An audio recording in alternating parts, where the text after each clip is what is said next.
जय माता दी। ओम नमो नारायण।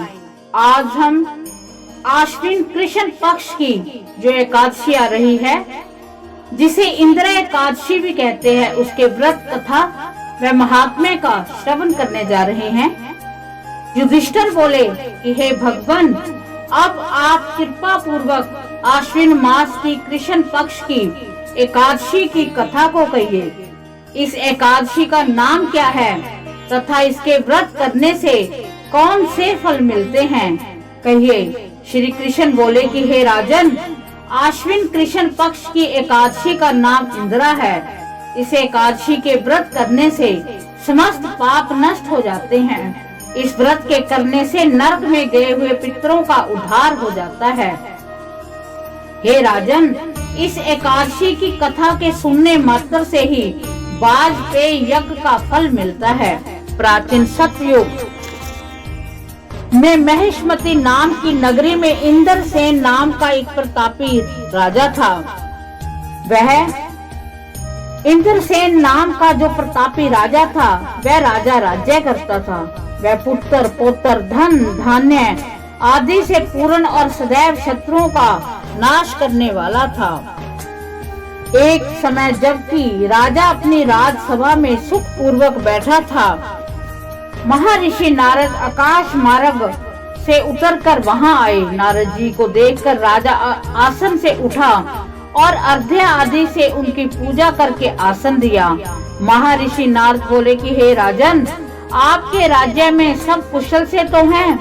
मैं आपकी धर्म परायणता को देखकर अत्यंत प्रसन्न हूँ। तब राजा बोला कि हे महर्षि, आपकी कृपा से मेरे राज्य में सब कुशल पूर्वक हैं तथा आपकी कृपा से मेरे समस्त यज्ञ कर्म आदि सफल हो गए हैं। हे देव, अब आपकी क्या आज्ञा है। इस पर नारद जी बोले कि हे राजन, मुझे एक महान आश्चर्य हो रहा है।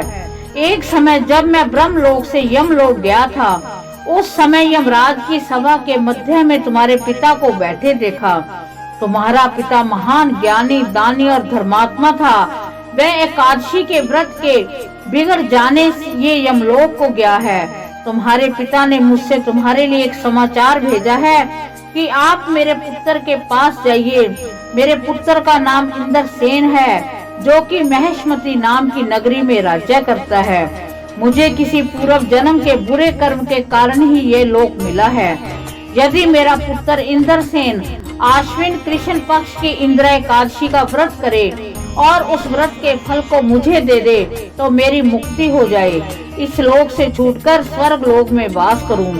जब राजा ने महर्षि नारद से पिता के ऐसे दुख पूर्ण वाक्य का सुना, तो उसे महान दुख हुआ और इंदिरा एकादशी के व्रत की विधि पूछने लगा कि हे नारद जी, अब आप मुझे इस एकादशी के व्रत की विधि बतलाइए।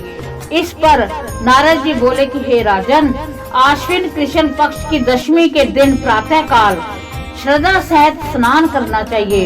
इसके पश्चात दोपहर को भी स्नान करना चाहिए।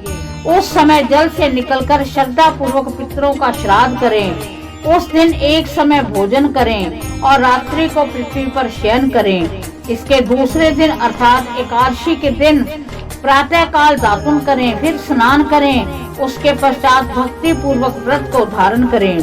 कहना चाहिए कि मैं आज निराहार रहूंगा, समस्त भोगों का त्याग करूंगा। इसके पश्चात कल भोजन करूंगा। हे भगवान, आप मेरी रक्षा करने वाले हैं।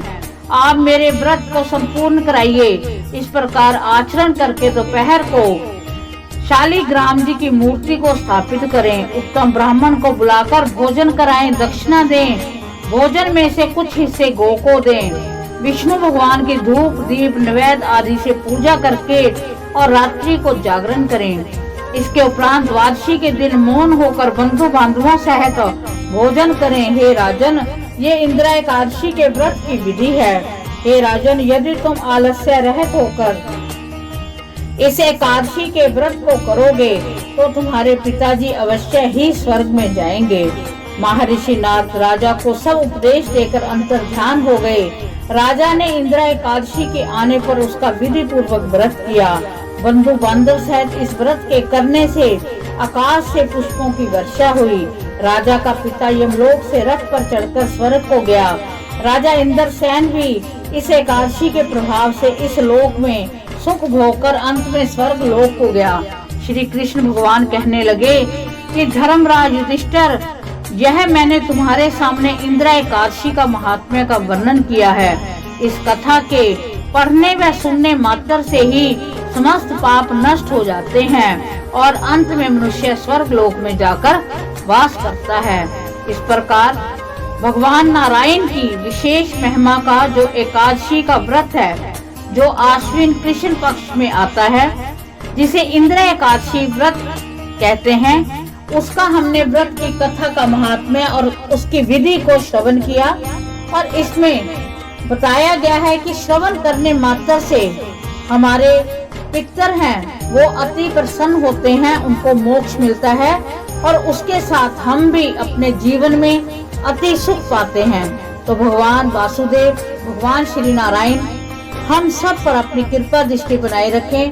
हम उनको कोटि कोटि वंदन करते हैं, कोटि कोटि नमन करते हैं और उनसे प्रार्थना करते हैं कि वो हमें अपनी पूर्ण कृपा दृष्टि भरा हाथ हमारे सिर के ऊपर रखें। इसी के साथ जय माता दी। ओम नमो नारायण।